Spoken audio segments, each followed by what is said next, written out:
Painkiller Ready, episode 417 with our guest Destiny. I personally am pro animated child pornography. I feel like, and I'm also pro the child sex dolls. It would be totally worth it to get my ass beat by Mel Gibson if I also got 5 voicemails.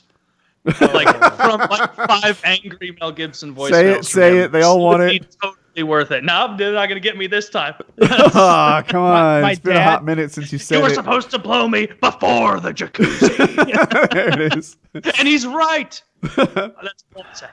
What did you say, Woody? Even though Destiny was using really shitty tools, he still won the debate for the lead thing. I saw that clip. Oh yeah, I stand by that. I stand by that. That's such fucking funny. If you had to reach deep into like, grandfathers eating lead paint to justify, it's not like just eating lead paint. It's lead getting into the water. It's inhaling fumes of like lead that's dissolving. There's tons of different ways. These poor people had paint chips, and their grandfather, not them and not their dads, but their grandparents ate paint chips because they taste sweet. And now you need to give the offspring of the offspring advantages to get into college. And our listeners listened to that and said, you know what?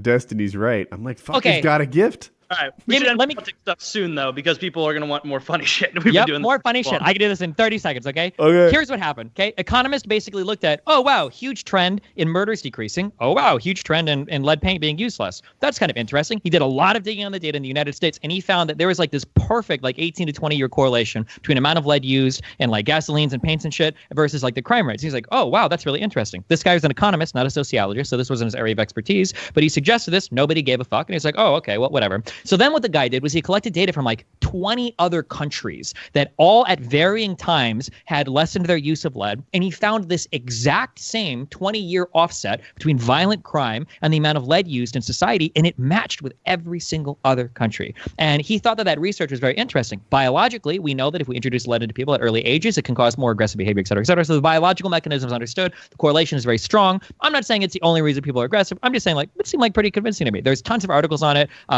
It was you, fucking Taylor, I think, that said that he found something that debunked or disproved all of it. I hope saw that wasn't an interesting thing. Like, and people were like, "Oh, it's just a fucking infographic." And I was like, "Well, there was an infographic, but there was an interesting like article behind it too." And it wasn't. One I hope it wasn't from a website called alternativehypothesis. Hopefully not. I don't think so. Okay, yeah, but like, I've been on there. They're the ones who set me straight on the Holocaust. Oh yeah. But anyway, that's the argument that there was a high correlation. Bag of worms. I've got some knowledge to drop on you.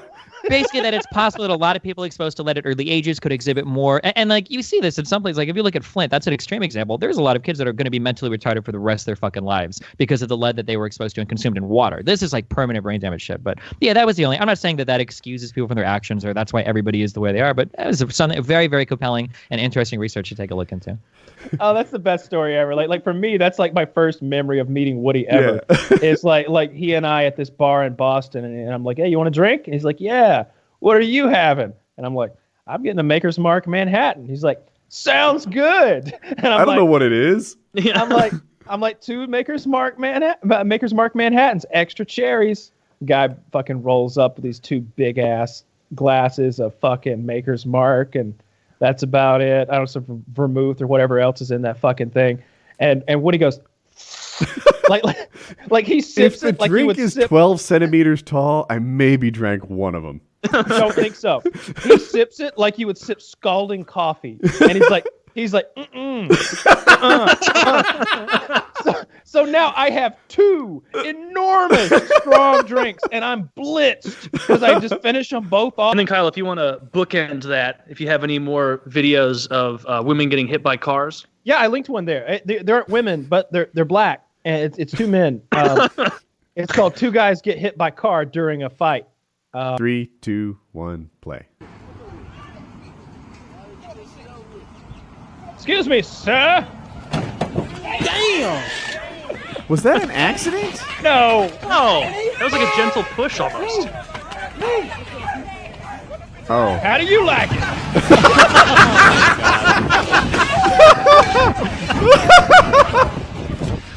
Well,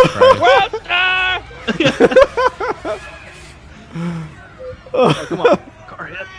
God damn it, DeAndre. I think How do you like it was For the highlight of the listeners video. only, the guy who struck the other one with the car initially then gets out with something in his hand, and then another car comes up and runs the guy over who was the initial runner over. So it worked out. In the debate with Dick Masterson, I had specifically told him as well, like, I don't expect you to be able to source every fucking thing you said. The only thing I would hope is that if you bring up a topic, you're kind of well-versed in it, or you at least know what you're talking about. Because Dick Masterson was really mad, and I think he even said on the show, he's like, Destiny tried to corner me into some Trump shit. I didn't. That was a topic that he brought up. He said that I was a very disingenuous debater, and I asked him, okay, well, if I do this all the time, can you just give me one example of this? Like, where am I being disingenuous? I always ask people this, and I never get an answer. You don't like Dick? What? You don't like I thought that while you guys disagreed. I love Dick, and Yeah. that I sounds pretty hate cool Dick. too. You don't I like think Dick? he is absolutely the most cancerous kind of fucking moron when it comes to political discourse on the internet. Absolutely, I fucking hate him. Totally, 100%. He's fucking hilarious. I enjoy If his he ever time. want to do a show with me again, I'd love to do it just because I'll shit on him the entire time. I had an annoying travel thing this week where a couple of days ago I had to go to Tampa for something, and my dad lives there. And so I told him, I was like, yeah, I left at like fucking 4:30 in the morning, got there, and I was going to leave that night after my shit was done. And he was like, no, Taylor, you got to stay. Like, stay the night, hang out. We'll and like on the 11th. And this was like a week ago at this point. I'm like, all right, the 11th, yeah, for sure. I'll definitely stay until the 12th or 13th or something. Just the 12th for now. Maybe I'll extend. And so I get down there, getting my work done, like meetings and shit. And then like at the end, I text my dad and I'm like, hey, what's the address so I can Uber there to your house and we can hang out? And he sent me the address to his home in St. Louis. And I was like, no, Dad, I mean in Florida. Like, the 11th is today. I'm here. And I get a call immediately. And my dad's like, you meant today, December 11th? And I was like, yeah, what did you mean? And he's like, I meant January 11th, bud. I'm in St. Louis right now. And then because I was like, man, but the next morning, I'm not going to want to just hang out with my dad for one night. I'm going to be able to do something in the morning with him. Maybe we'll go fish or something. And so I set my flight for late in the day. And I changed my flight. And so I did like basic economy bullshit to when I went to the fucking lady initially, like, can I change this? She was like, no. No, you bought poor people seats, retard. You're going at 4. And then as I was going to go, about to get on the plane, like 20 minutes till boarding, some fucking douchebag dies on the plane coming in and they have to land at a hospital somewhere else. The nerve of him. And so they delayed that. Then they had to send me to some other fucking airport. I sat next to someone on the first plane that was so bad that I was worried that their BO was going to get on me and that people were going to think I smelled that bad. You put me in charge of Trump's campaign, I get him reelected, no problem. 2 things. First, put him up. Get him off of... First, you need a pardon. Yes. Or 3 things. First, like a pardon. Second of all, now we'll get you elected, Mr. President. I'm going to need you, forget about foreign policy, forget about domestic policy. Mr. Pence is going to be handling that for the next 2 years. You, sir, are going to be working out. We're putting you on TRT, and you're going to pump some fucking iron. When you show up, and you're gonna pull that power move. I just feel so young and feel like I could. He's gonna pull the power move. Pussy, even if they. He's gonna pull the power move when he comes out to the debate stage. He'll hide the bod for a while, and then there'll be a big reveal when he throws the suit jacket off on stage, and the shirt is tight.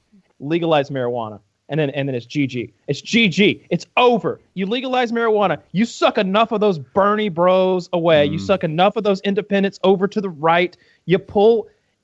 And you've got it, because nobody on the right cares anymore. Nobody on the right gives a shit anymore. If he were to do it, he wouldn't lose a single vote from his base. He would only gain millions more from the left. You got no problem with abortion? Think about it this way, people. Only liberal babies are being killed.